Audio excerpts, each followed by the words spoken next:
Hello everyone, it is the Social Club. We are back and we're going to be talking on the first show this week about Paul Pogba, because everyone talks about Paul Pogba at all times. Pet with me, Statman Davis with me. Before we do though, because we've done this in the past where we revamped the show, we were putting clips in from online and it's kind of gone by the wayside.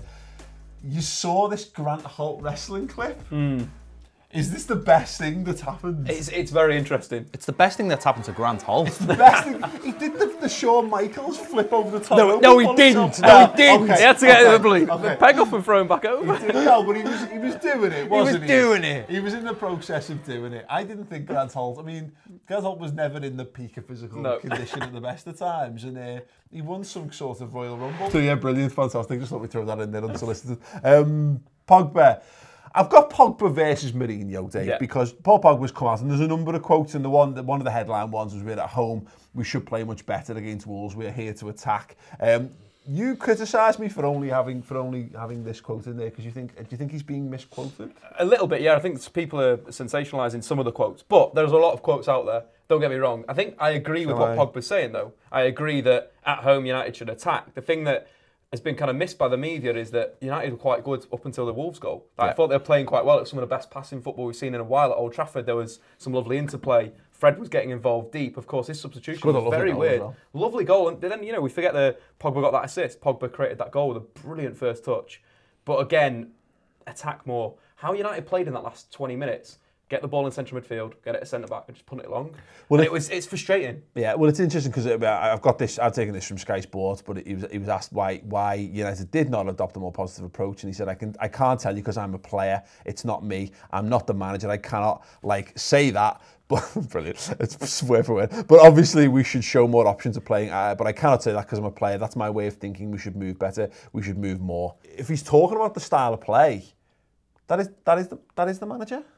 Yeah, 100% the manager, isn't it? He makes the decisions. He seems to love Fellaini, doesn't he? And I think having had Fellaini at our football club, he does dictate a lot of how you play. He's a magnet for the ball, and don't get me wrong, I think he's a great player. And Great.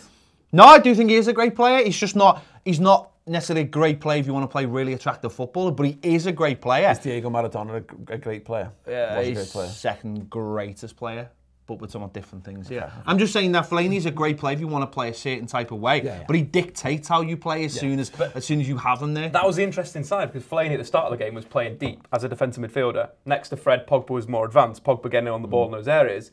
But then when the goal went in, it seemed like Fellaini got chucked up to attack in midfield. United went long. And that's the problem because before that happened, United were playing really well through the lines. They were getting players in decent areas. Yeah, maybe Lukaku, Sanchez, that's another problem at the moment. Lingard, they were all a bit off colour. I don't think it's it's a symptom of Fellaini, but ultimately you can't play long balls to a guy who's playing DM. But when you've got a target man, if you play a big guy up front, this happened when Liverpool had Peter Crouch.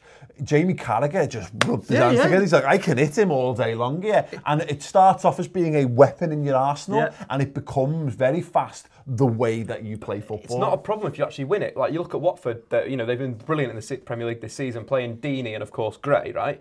When they play long, they retain possession in that area. Yeah. With United, when they play long, they don't retain possession. So it kind of goes against why playing a long ball. You play a long ball to, get up the pitch, get into the opposition's final third. Graham Taylor's an advocate of that from back in the day. Was it the position of maximum opportunity? Yeah, position of maximum opportunity, which makes sense. But the problem is, if 1985. You play, yeah, exactly. A little bit outdated, but if you do it right. Yeah. Like, if you do it, get bodies around. Well, no, but we are talking about technically. This is the approach. This started with Wimbledon. You know what I mean? If you ever talk about the managers who are behind the times, they're still the ones who reference this as the handbook of how to play football, and it's the Roy Hodgsons, etc., etc. So you can understand why Paul Pogba would be frustrated with the style of football. But at the same time, before that, they're playing well. The centre halves are splitting. They're dropping in between. They're dictating the play. The shape was really good before that, and it was almost like as soon as the goal went in, things changed. Went back to default United from last season when they're chasing a game. They're literally being like, right, let's pump balls long on. Look, if you've got a world-class target man, then he will come out against less than world-class centre-halves. That you can have those matchups and it can work for you in that regard. But other than that, you have to go. You play to feet. If you're not going to win stuff in the air, then you get better at playing to feet. An example: Liverpool played against a 6'9" centre-half at the weekend, and we played Salah up front. against them, and that wasn't because we were going to be bringing balls down the field. Use his ability to roll the man, try to use pace in behind in that regard, and that's why it looks like an absence of ideas. As well with that, like Mourinho has previously gone back three against back three, and he should have done that. Like Luke Shaw getting isolated with Helder Costa was because Sanchez didn't track, so isolated there. But at the same time, if Sanchez plays in a 3-5-2, he's in a central area. He's in an area where he can actually properly influence the game, and he's next to Lukaku. And there's a partnership there. And like you're saying, you can play to Sanchez's feet on a centre-back instead of playing it long to Amaro and Fellaini. You're not going to win that ball or long to a Lukaku. Let's not beat around the bush. They were actually playing quite well. And that's the most frustrating bit, is that it's almost like they bottled it. Like everyone who played, or management, everything, they didn't do what they should have done in that state. Just coming back to the Pogba stuff then, Ped. I mean, look, he can't. Regardless of this, he kind of can't do right for wrong, can he? Because if he doesn't speak, people go, why is he not saying it? And when he speaks, people tell him to shut up and get on with his game. He's give the press a little bite, hasn't he? And they're just going to keep nibble on it now till they get some kind of resolution, one way or another. At the end of the day, you've got down there Pogba versus Mourino. It will see one of them leave the club, I think. I really think that. I just don't think... I think the personality is just great against each other. One wants to play good football and Mourinho doesn't. Yeah. And the funny thing about it is, though, Pogba showed in the summer he is flexible, he is willing to play a lesser style of football, but still have those moments where you inject some class into it. Because essentially that's what won France the World Cup. They weren't great the whole tournament, they just injected moments of class when they needed to.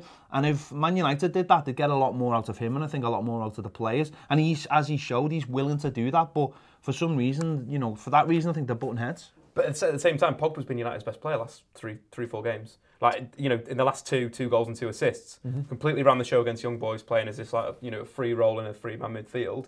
And then I'd arguably say he played reasonably well against Wolves, bar the big thing. Obviously, you lost the ball, right? You lose the ball in that situation, in that negative transition for United. They had a spare body, shouldn't be conceding in that. Would you say that Pogba took control against young boys? He was all over those young boys. Against Bern, he took control in Bern, I think. Okay. But my point basically is at the Wankdorf Stadium. Yeah, at the Wankdorf Stadium. Pogba is doing well, but he needs players around. Like, you go back to the goal that they conceded, go and have a look where Valencia stands through the whole move in that defensive transition. He's a fullback. He's basically tucked in. If he stays wide, Fred doesn't get drawn to the back post, the space doesn't open up for João Moutinho. And that's the thing. The responsibility for conceding that goal isn't on Pogba, it's on the team as a collective. Smashing finish. And it was a great finish, great goal, but at the same time, it was defendable, which was the frustrating thing. Yeah. The question is this him going off script? And I think he's going off Mourinho's script, by the way.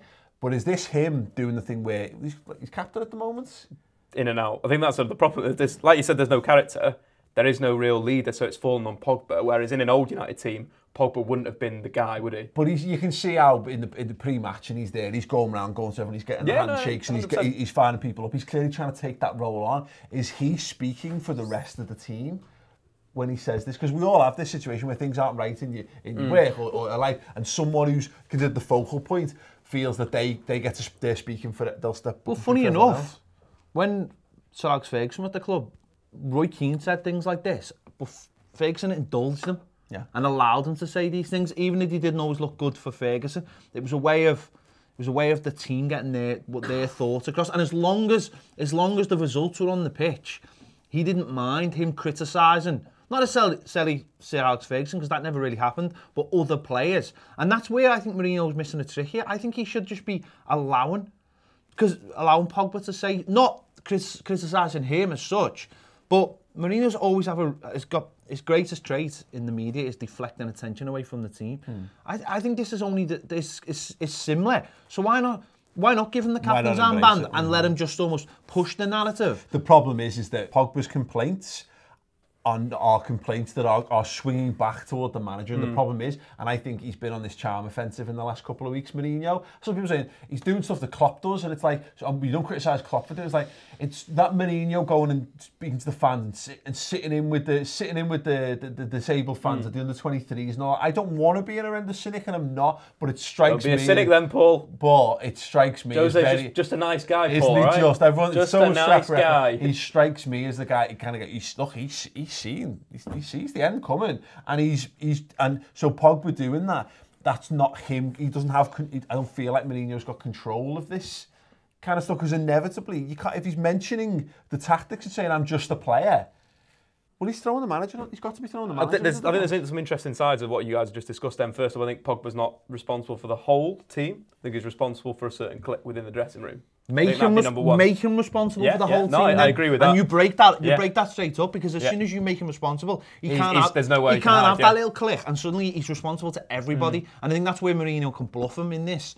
Make him responsible for the entire club and say, well, go on then, if you want to change something, is your opportunity, because you're the captain of this football club now, and that comes with, you know, it's a huge honour for a start, but it comes with as well. It's like kind of like in cricket, where you see in cricket where you give the captaincy to certain batsmen, their batting goes to absolute dump. Yeah. We've seen with Pogba as captain, he's either man of the match by a country mile, or like the Spurs game, where you see a lot of this type of motion, and there's no real reaction. Who's the alternative captain? This is the problem. Is it Valencia? There's a hole. You know, there's a hole. But then I don't believe in that. Get a captain. Lukaku would be one, but then, you know, Lukaku, Pogba. This is the thing. Like, who? You know, where do you go? Which way do you go? Well, this is again. It's all ammunition. The problem is I can't help but have cynicism regarding Mourinho, because everything's a mind game. Everything's a game in one way, shape or another. And this is that if he's not got a natural leader on the pitch, why has he not bought one? Well, I've not bought one because I've not been facilitated to buy one. It all feeds back to these. All managers play mind games, though. No, of course can't say Jurgen Klopp's not involved in some good mind games in his time. Of course not, but they start. It's all well and good when things are working on the pitch, and when they're working in the stands. But at the same time, when there's not, it all starts. You the flip side, right? So Klopp as someone that's dead positive, and you know, all these things where he's not going to criticise someone, he's going to have the armour. If Liverpool aren't top of the league, and if Liverpool are in a different situation where they're going through a really sticky patch of form, are a minority of Liverpool fans going to turn? This time last year, there were people criticising Liverpool and judging the approach. We drew 4 games or something out of 6 or whatever, and but this is what I'm saying is that. But there's a difference between when a manager in that instance, in a Klopp instance, who is clearly been tasked with building something. I'm not sure Mourinho's been tasked with but then again, that's like the whole narrative around it, isn't it? And that's the interesting side of football, is you can read things in different ways. And I just, you know, I think it's the whole Mourinho's old school, and we're seeing this new school manager that's more of a dad, whereas Mourinho's more of a teacher. Well, he's the guy, and you hear on the training ground who, if someone does something wrong, he makes them look like pricks in training, and that's why things don't last more than a few seasons, because there's just a mentality where certain players need to be kicked up the arse, and certain players need to be cuddled in, and you get the impression that Paul Pogba is not the kind of lad who needs to be basically put in front of the class and pointed and laughed at. I don't think that does it, and it wouldn't shock me if that was what was causing issues in that regard. But look, you know, Dave, it has to be mentioned. United are 8 points behind top of the league at the moment. Long season. It's been bigger point gaps closed, but I don't think United are going to be closing the points gap on the Premier League champions this season. What do you think? No. Can't say I'm unhappy about that. Yeah, okay, well, more on Pogba, I'm sure, in the coming weeks, because it's Paul Pogba, isn't it?